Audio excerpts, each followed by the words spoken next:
எனது அன்பான வணக்கங்கள். எல்லோரும் சௌக்கியமா இருப்பீங்கன்னு நினைக்கின்றேன். இப்பெல்லாம் வந்து யூடியூபர்ஸ் நிறைய வந்துட்டாங்க. ஆனாலும் வந்து என்னோட ரெசிபிஸை நீங்க பார்க்குறீங்க, இப்போ வர அந்த ட்ரை பண்ணிட்டு எனக்கு வந்து கமெண்ட்ஸ் பண்றீங்க, என்னை என்கரேஜ் பண்றது வந்து எனக்கு ரொம்பவே சந்தோஷத்தை கொடுக்குது. இன்றைக்கு வந்து ரொம்பவே சுவையான முறையில் வந்து மீன் குழம்பு எப்படி வைக்கிறதுனே பார்க்கலாம். இதுக்கு முன்னாடி வந்து நான் வந்து கோதுமை மாவில் வந்து பிரெட் எப்படி தயாரிக்கிறதுன்னு அப்லோட் பண்ணியிருந்தேன். அந்த வீடியோ நீங்கள் மிஸ் பண்ணியிருந்தீங்க அப்படின்னா நான் வந்து டிஸ்கிரிப்ஷன் பாக்ஸில் வந்து லிங்க் கொடுக்குறேன், நீங்கள் செக் பண்ணி பார்த்துக்கோங்க. அது ரொம்பவே உபயோகமானதாக இருக்கும். நம்ம சேனலை இது வரைக்கும் நீங்கள் சப்ஸ்கிரைப் பண்ணலைன்னா சப்ஸ்கிரைப் பண்ணி வச்சுக்கோங்க. பக்கத்தில் உள்ள பெல் பட்டனையும் ஆன் பண்ணி வச்சுக்கோங்க. அதில் வந்து ஆல் அப்படிங்கிற ஆப்ஷனை சூஸ் பண்ணிட்டீங்கன்னா நான் வந்து வீடியோ அப்லோட் பண்ணும்போது உங்களுக்கு நோட்டிஃபிகேஷன் வரும். ஸோ என்னோட வீடியோஸை வந்து நீங்கள் மிஸ் பண்ணாமல் பார்க்க முடியும். இப்போ வந்து நம்ம வீடியோக்குள்ளே போகலாம்.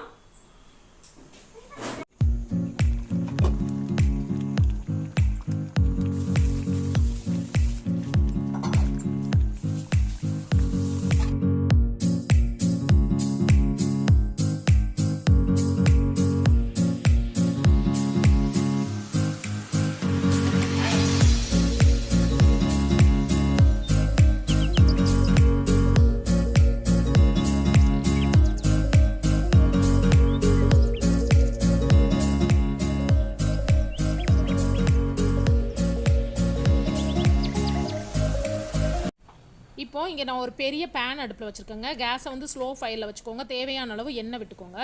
அதில் வந்து 1/2 டீஸ்பூன் கடுகு போட்டுக்கோங்க, 1/2 டீஸ்பூன் சீரகம், ஒரு 1/4 டீஸ்பூன் அளவுக்கு வந்து வெந்தயம் போட்டுக்கோங்க. இந்த அளவுக்கு இது எல்லாமே பொரிஞ்சதுக்கப்புறம் ஒரு பெரிய வெங்காயத்தை சின்ன சின்னதாக கட் பண்ணி போட்டுக்கேன். நீங்கள் இதில் கண்டிப்பாக சின்ன வெங்காயம் ஒரு 10லேருந்து 15 வெங்காயம் பயன்படுத்திக்கலாம். கொஞ்சமாக நான் கருவேப்பிலை போட்டுக்கேன். இப்போ இந்த வெங்காயம் வந்து ஓரளவு நல்லா ஃப்ரை ஆனதுக்கு அப்புறமா நம்ம இதில் வந்து மசாலா பொருட்கள் சேர்க்க போகிறோம். 1/4 டீஸ்பூன் மஞ்சள் பொடி போட்டிருக்கேன், 1/2 டீஸ்பூன் வத்தல் பொடி, அதாவது சில்லி பவுடர் காரத்துக்கு. அப்புறம் வந்து இது வந்து கொத்தமல்லி பொடி, அது வந்து நான் ஒரு ஃபுல் டேபிள் ஸ்பூன் நீங்கள் யூஸ் பண்ணிக்கலாம்.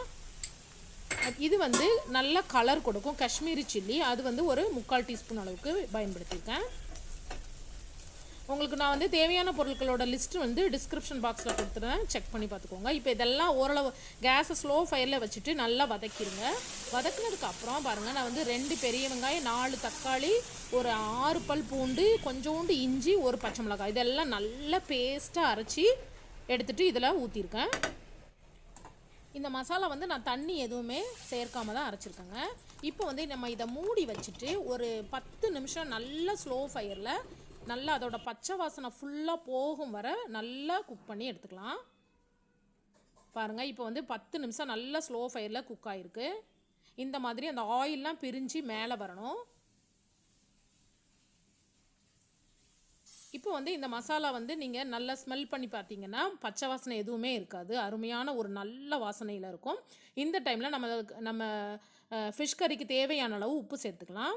நான் வந்து ஏற்கனவே ஃபிஷ்ஷில் வந்து கொஞ்சம் உப்பு, மஞ்சள் பொடி, அப்புறம் சில்லி பவுடர் எல்லாமே சேர்த்து மிக்ஸ் பண்ணி ஊற வச்சு வச்சுருக்கேன் ஒரு 20 மினிட்ஸ்க்கு.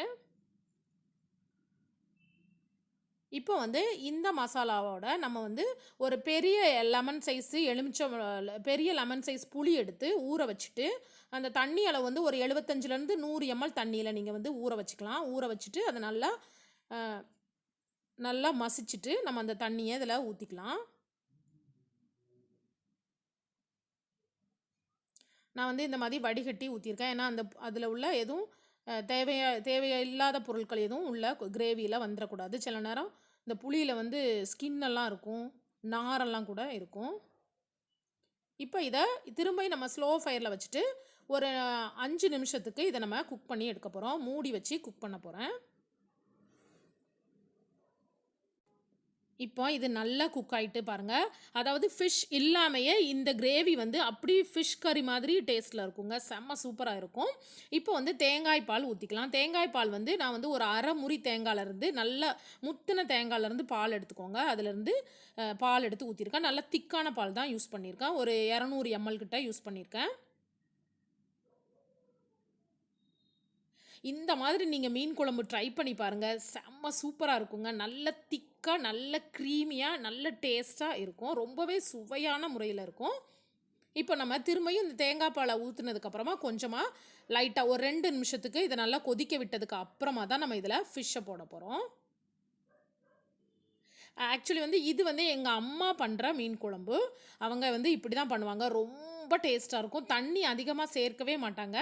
அதை சாப்பிடும்போது நம்ம வந்து அந்த கொஞ்சமாக அந்த ஃபிஷ் பாருங்கள், இந்த ஃபிஷ் வந்து ரொம்ப அருமையான ஃபிஷ்ஷுங்க. இந்த ஃபிஷ்ஷோட நேம் வந்து அந்த ஃபிஷ்கார அங்கிள் வந்து முட்டைப்பாறை அப்படின்னு சொன்னாங்க. அதாவது முட்டைப்பாறை அப்படின்னு சொன்னாங்க. எனக்கு வந்து தெரில, பட் ரொம்ப பெரிய ஃபிஷ்ஷாக இருந்தது, ரொம்ப டேஸ்ட்டாக இருந்தது, ரொம்பவே ஃப்ரெஷ்ஷாக இருந்தது. இப்போ நம்ம ஃபிஷ்ஷை போட்டதுக்கப்புறம், அதாவது அந்த கிரேவி கொதிக்கும் போது நீங்கள் ஃபிஷ்ஷை போட்டுருங்க. கொஞ்சம் போட்டதுக்கப்புறம் ஒரு 5லேருந்து 7 நிமிஷம் குக் பண்ணால் போதும். அதுக்கு மேலே ஓவர் குக் பண்ணாதீங்க.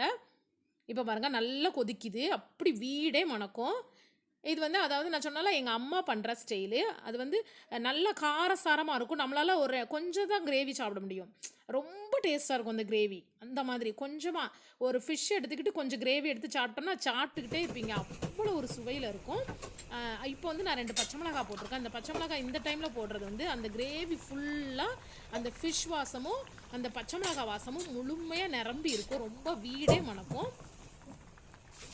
நீங்கள் வந்து 1, 2, 3 பச்சை மிளகாய் கூட எக்ஸ்ட்ரா போட்டுக்கலாம். இது வந்து ரொம்ப காரம்.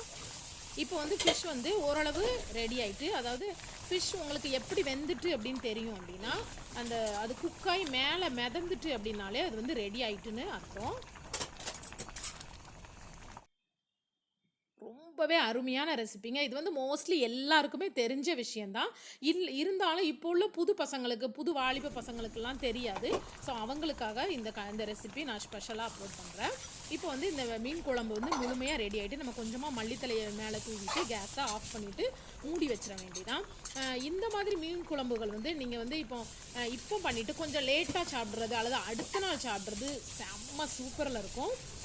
அப்பா அடிச்சுக்கிடவே முடியாது, அவ்வளோ ஒரு டேஸ்ட்டில் இருந்ததுங்க. நீங்கள் இதே மாதிரி நீங்கள் ட்ரை பண்ணி பாருங்கள். நீங்கள் நோட் பண்ணியிருப்பீங்க, நான் தண்ணி எதுவுமே அதிகமாக சேர்க்கலை, ரொம்ப திக்காக தான் பாருங்கள். அந்த ஃபிஷ் எப்படி இருக்குது பாருங்கள், அப்படி முழுமையாக மசாலாவாக கவராக இருக்கும், நல்ல கோட்டிங்காக இருக்கும். அந்த கிரேவி வந்து உங்களுக்கு அப்படி அப்படியே ஒரு ஸ்பூன் கூட நீங்கள் வேஸ்ட் பண்ண மாட்டீங்க. அந்த மாதிரி செம்ம சூப்பரில் இருக்கும். எங்கள் அம்மாவோட ஸ்பெஷல் ரெசிபி இது. அவங்க வந்து நம்ம ஊரில் கிடைக்க இந்த ஜிலேபி மீன் அப்படின்னு சொல்லுவாங்க. சிலேபி அப்படி இல்லைன்னா ஜிலேபின்னு நினைக்கிறேன். அந்த மீனில் பண்ணுவாங்கங்க. ஐயோ அப்படி இருக்கும், அமிர்தமாக இருக்கும். அது ரொம்ப ஸ்பெஷலாக பண்ணுவாங்க. அதை பொரிக்கவும் செய்வாங்க, குழம்பு இந்த மாதிரி கிரேவியாகவும் பண்ணுவாங்க. ரொம்ப சூப்பராக பண்ணுவாங்க, ரொம்ப குயிக்காக பண்ணிடுவாங்க. அதாவது மீன் குழம்பு இப்போ ஆயிரும், ஒரு கொதி தான் அப்படின்னு சொல்லுவாங்க. அதாவது ஒரு கொதி தான், அவ்வளோதான். அதுக்கு மேலே நம்ம அதை வந்து ஓவர் குக் பண்ணக்கூடாது, அந்த மாதிரி அவங்க சொல்லுவாங்க.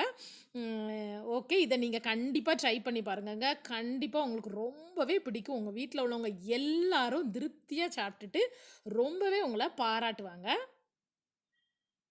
இது வரைக்கும் பொறுமையாக என்னோடய வீடியோ பார்த்ததுக்கு ரொம்ப ரொம்ப நன்றிங்க. தேங்க்யூ ஸோ மச் ஃபார் வாட்சிங். தேங்க்யூ.